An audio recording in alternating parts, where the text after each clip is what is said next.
Hey guys, welcome to our video. Today we're going to be deriving the three main kinematic equations on the AP Physics 1 formula sheet. So let's start with the first one. What you want to do is you're going to want to set acceleration in terms of velocity and time. So basically acceleration is going to be equal to the change in velocity over change in time. And what you do from here, you can treat it as a separable equation. So you can multiply the dt over to the other side.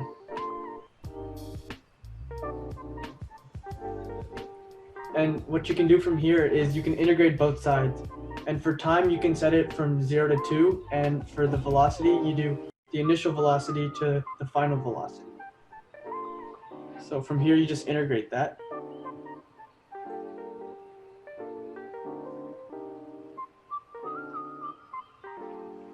Okay, and this should look pretty familiar because this is basically the first kinematic equation.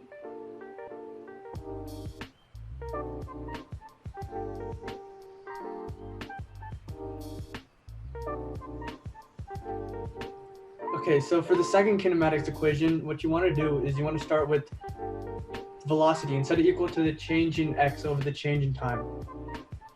There's two ways you can go from this. One, you can treat it as a separable equation and get v dt equals dx. If you integrate this, you get a very simple but useful equation when you're not accounting for acceleration.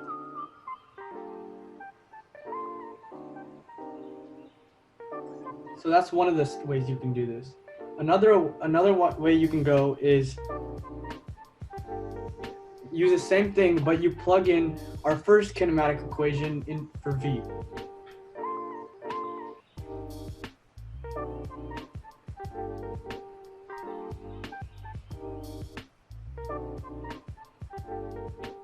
Now, if you integrate this, you'll get another equation, which is familiar if you know your kinematic equation.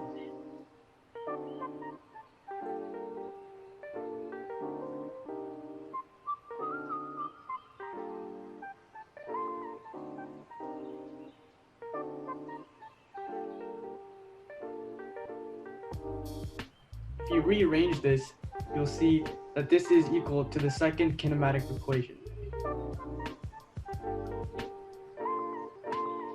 Alright, so for the third kinematic equations, you're going to want to use both the equations we set up in the first two kinematic equations.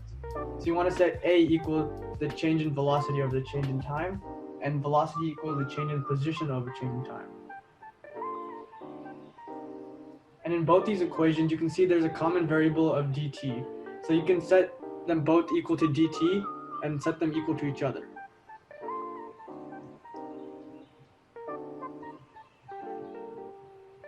From here, you can cross multiply, and you can get v dv equals a dx.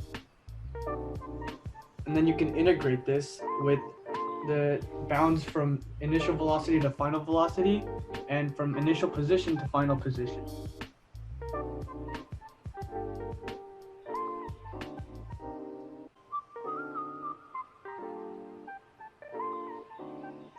Now, rearranging this expression, you can multiply both sides by 2 and take the initial velocity to the other side. And then you'll see a very familiar equation, which is the third kinematics equation.